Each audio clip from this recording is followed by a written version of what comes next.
Hello, everyone. Thank you for joining our webinar.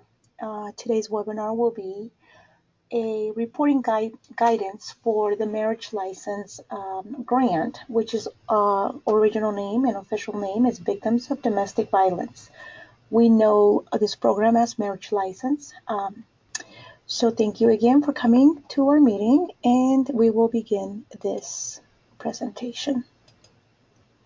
Today's workshop, our objectives will be to have an overview of marriage license domestic violence grant, understand the performance measures that are expected, and changes made to the reports, very important. A lot of changes have happened, and preparing sub-grantees program reports. So I will go over the report to make sure that you understand what is expected and how the new report will gather better data for all of us.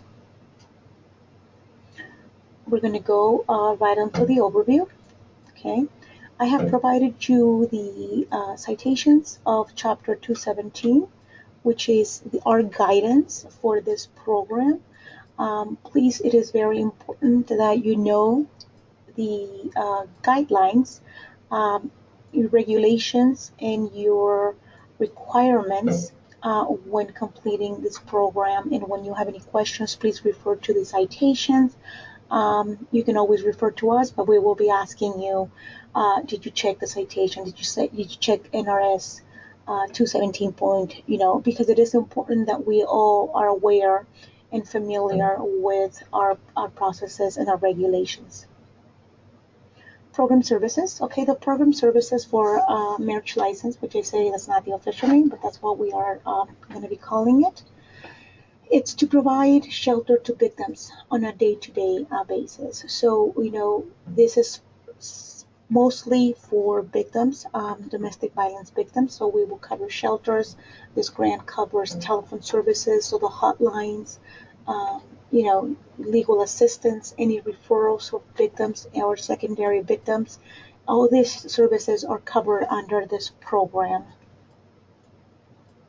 Okay, program reports. Every agency that receives funding, either from a state funding source or a federal funding source, has a requirement to provide performance reports. This not only validates that, in fact, you are doing what you stated you were going to do in your scope of work and we're meeting our numbers, but it's also good for the feds, because the feds want to know how Nevada's doing, what trends we're seeing, or what barriers we are facing. So it is very important that these reports get completed on a timely basis, and that the data is captured the best way possible. I have been tasked, I've only been here for 6 months, and I have been tasked to collect program reports and data and analyze the data. And I can tell you that our agencies are not capturing the data correctly. We are doing a disservice to our own state by not making sure that we understand the questions and report correct numbers. I know that you guys out there are definitely working harder than what's reported on paper. So we want to do a better job reporting, and my focus is to make sure that we represent accurately our service numbers. Okay, so first quarter is July 1st through September 30th. Okay, second quarter is October 1st through December 31st. And third quarter, January 1st through March 30th. And the last quarter would be April 1st through June 30th. The reports are due to me, to us, to GMU, no later than the 15th of the following month. So your quarter ends April 30th. The report is due to GMU no later than October 15th. It is very important that you submit those reports to us no later than the 15th, because then if we're waiting on your reports, we're holding ourselves back to report to our entities, either the state or the feds. So please make sure that you stick to our dates. It's very important for us to meet our deadlines as well.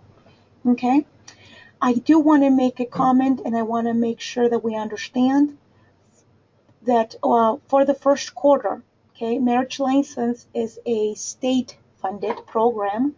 So for your program report that ends September 30th, I'm going to ask, we need to report all clients, all victims, all recipients, however your agency calls the clients. Um, I need all the numbers, new and ongoing. I will explain this a little bit further in the presentation, but we need to know everyone who is assisting services from your agency for the first quarter.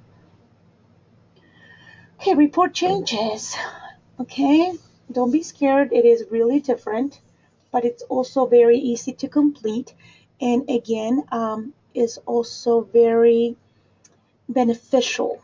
Okay, when it comes to your agency's numbers and services, I think it will show better services provided in the actual numbers. I hate when I see that you guys are underreporting because you're not understanding the questions or the report. Okay, let's move on. Okay, this is just a quick glance at some of the changes you're going to see. Okay, agency information was captured on both reports.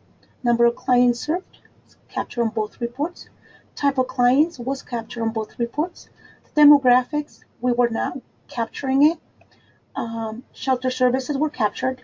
Hotline was not being captured in the old report. Counseling not captured. Psychological assistance services, and down the list. We were not capturing those services. I also put a quick picture of our previous report, so you can see we were really not capturing much. If definitely not a picture, a great picture of what we serve or you serve as an agency. Oh, sorry. Okay, report changes. New questions have been added in order to gather the required program performance measures. Reporting template is different, and we have added other tabs to the report. Okay, each tab has a section that we need to complete, and they're separate so that we can better analyze the data that is received. So we have the demographic section, and you can see that down here. And then we have the direct services, okay, direct services for marriage license, and scope of work. So we have two direct service tabs. The demographic section, okay, questions have been numbered. So if you see up here, we have questions, and then 1, 2, 3, 4, all the way down. Agency information section will include the agency name, the grant number. What I have noticed is that the dates were not changed because it's easy to copy and paste, and I am one to blame for that. Easy to copy and paste, but we forget to change the information that tied this report to the period. So we're going to have this blocked so that it can be manipulated, and we don't have to worry about this every time we submit a report. I do need to know who the person completing the report is and what report quarter you're reporting on. Okay, the demographic section. Okay, as you can see here, we have victims served. Okay, this is like the beginning of your report. You're going to explain to us, you're going to tell us the total number of victims that you served this quarter. Okay, this is total number of victims. These are the new client that walked in yesterday to the client that you have been serving for the last 2 quarters. Okay, when you are reporting total, I need the total number, regardless of how long they've been in your agency. If they're receiving services from you, they go on the total. Question number 2 is total of adults. Okay, I need to know how many of those total numbers that you're serving are adults. How many are children? Okay, I need that breakdown. And our question number 4 is very important. Out of the total victims served, how many were new individuals? Okay, new individuals is that individual that comes in for the first time to your agency to receive services. That one time, the first time they walk in. Okay, if this recipient comes back next quarter, he or she is no longer a new recipient. He or she is an ongoing or continuing client. Okay, so please keep in mind when you're filling out question number 4, you are only reporting the clients that you served for the first time. Okay? Performance measures. Okay, we do need to know shelter services data, hotline data. We need to know the number of services, recipients that received your services. If they receive, if you offer shelter services, yes or no, because that's really going to determine how much information you have to provide. We're trying to also make it a little easier on you guys, so that you don't have to check every box if it's not applicable to you. Okay, performance measures, referrals. We will have a section on referrals and a section on direct services. For example, on counseling services, direct services tab, we need to know if you provided any counseling referrals. Okay, maybe your agency does not offer counseling, but you have a client that walks in, you do the intake, you do the assessment, and you realize that this person will benefit from counseling, and you send them to another counseling sister agency. So you're going to count that as a referral. It's not a direct service, but it is a service, and you're referring them to the adequate agencies where they could receive best service.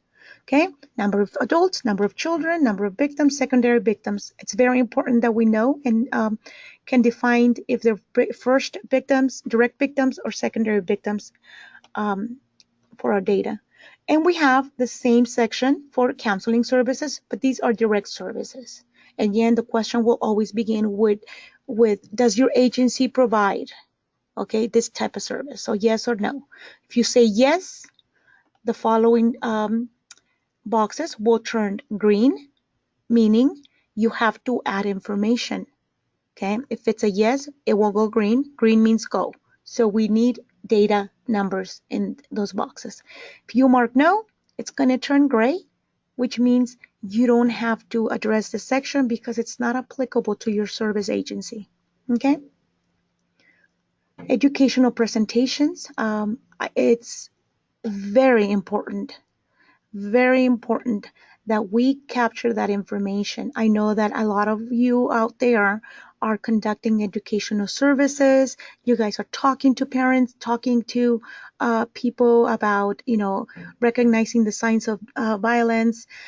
It's very important that we capture that information because you're doing the effort of going and educating the community.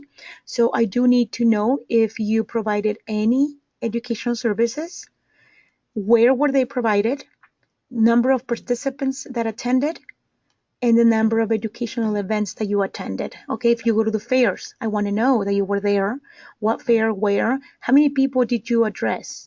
Okay, a lot of people have questions on, well, do I have to write their information every time I talk to somebody? Not necessarily. You will have that information for those that want a callback or something, but we just need to know that you were present. We need to know that you talked to people. So give us a rough number estimate of what you served. Okay, any questions? Please feel free to contact me. I would love to address any of your questions. My name is Yaraset Anayalugo, and you should have my email. If not, feel free to just call my number, 775-684-4407. Okay? Thank you very much. Once again, I appreciate your time and hope to hear from you soon if you have any questions. Thanks. Bye-bye.